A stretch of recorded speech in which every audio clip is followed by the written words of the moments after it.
Jadi respons imun itu tim medis yang mendampingi kita dan tidak pernah berhenti 24 jam.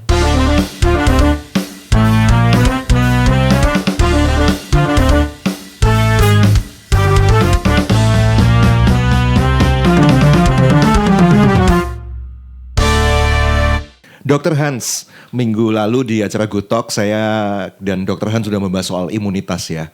Saya belajar kembali dari buku Imun Hebat Tubuh Kuat ini. Di sana saya coba review kembali, inget-inget ya. Ternyata Tuhan itu luar biasa ya, ciptain manusia ini dikasih modal untuk menahan serangan musuh. Penyakit dari luar ini dengan sistem tubuh, sistem imun yang mestinya sih itu ribet ya. Kalau di dunia kedokteran tuh jelasinnya ribet, tapi simpelnya wow gitu. Saya mengagumi ternyata dari sensor kulit bahkan bisa, dari jaringan mukosa juga bisa gitu ya.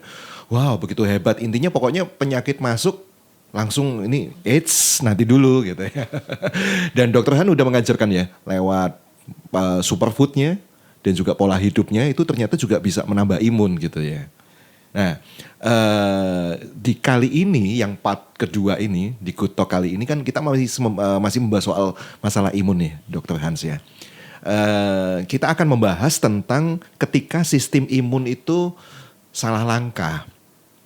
Ya, jadi terjadi penyakit. Bisa jadi penyakit gitu ya. Mestinya imun yang pas tuh gimana, dokter? Ya, sebetulnya tubuh itu punya sistem imun yang luar biasa. Jadi orang itu kalau sehat, itu imunitas kita bisa dari kulit, dari mukosa, dari sistem limfe kita, juga antibodi yang keluar. Kemudian masih ada lagi, misalnya jaringan-jaringan daya tahan tubuh kita itu bekerja. Ya, liver kita punya kemampuan untuk membentuk antibodi. Jadi sebetulnya tubuh itu punya daya tahan tubuh, imunitas. Nah, ibaratnya minggu lalu kita bercerita bahwa seperti gardu pembangkit listrik dalam tubuh kita. Jadi kalau itu bagus sekali, imun kita bagus, maka teranglah hidup kita, kuatlah badan kita, maka kita bisa menghindar daripada segala macam serangan. Jadi istilahnya respons imun, itu tubuh itu otomatis keluar. Ada kuman datang, ada virus datang, ada parasit datang, ada jamur datang, mikroorganisme asing datang.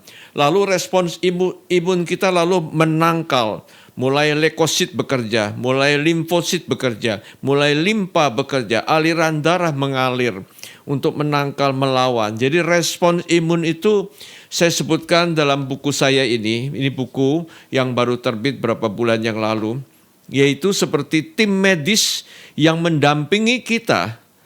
Respons imun melawan itu, tim medis yang mendampingi kita dan tidak pernah berhenti 24 jam dalam satu hari. Bayangkan, meskipun tengah malam tim medisnya bekerja. Beda dengan kalau kita minum obat, kita minum antibiotik, mungkin 6 jam sudah habis reaksinya.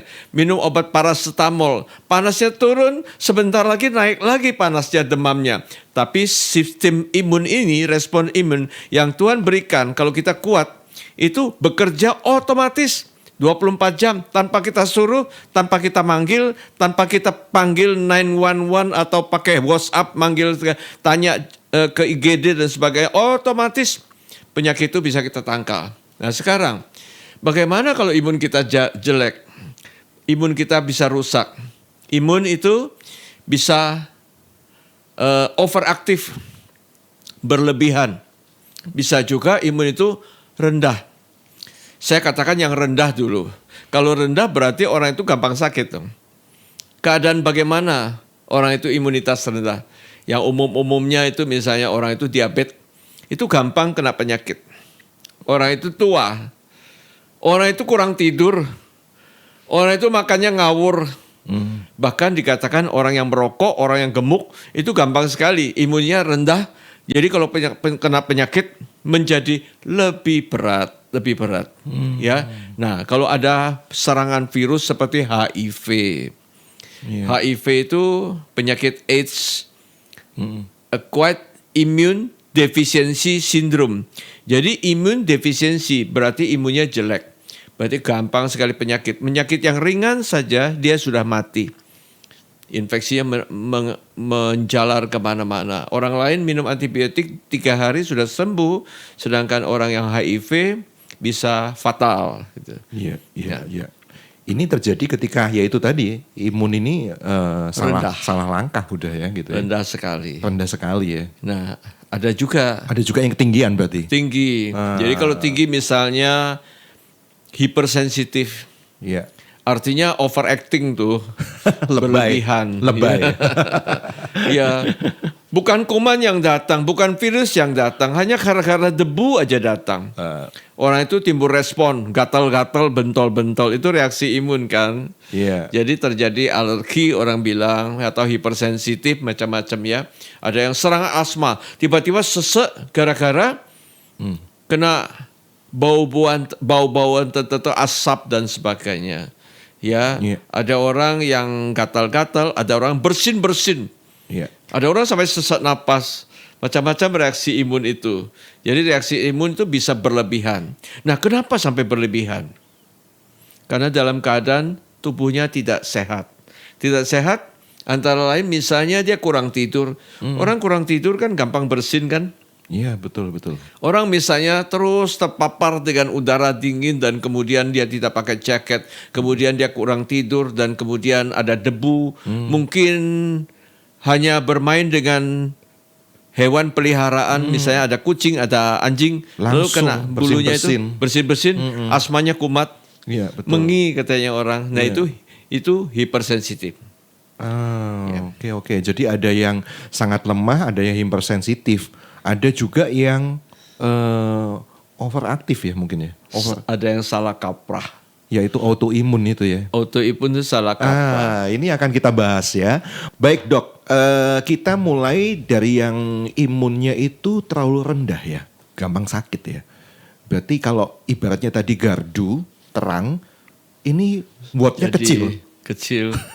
Jadi remang-remang gelap, sehingga gampang masuk penyakit. Maling masuk katanya. Iya, gelap. Kecolongan. Ya, kecolongan. Jadi penyakit-penyakit keluar, timbullah reaksi infeksi macam-macam. Iya. Yaitu pada imun yang rendah.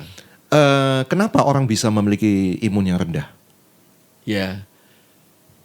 Penyebabnya kebanyakan adalah karena lifestyle. Misalnya orang itu kurang tidur. Orang itu perokok, daya tahan tubuh rendah. Orang itu misalnya suka makan junk food. Kemudian orang itu kegemukan atau punya penyakit-penyakit seperti diabetes dan sebagainya. Itu menyebabkan daya tahan tubuh menurun. Pada orang tua itu daya tahan tubuh, kemampuan untuk menangkal infeksi juga menurun. Sehingga gampang kena penyakit. Orang tua atau orang itu yang punya penyakit kanker misalnya. Seorang yang penderita kanker kan gampang sakit infeksi, gampang panas, ada gangguan ginjal yang kronis misalnya. Kena infeksi apapun gampang terjadi, lebih fatal. Ya, contohnya zaman pandemi Covid.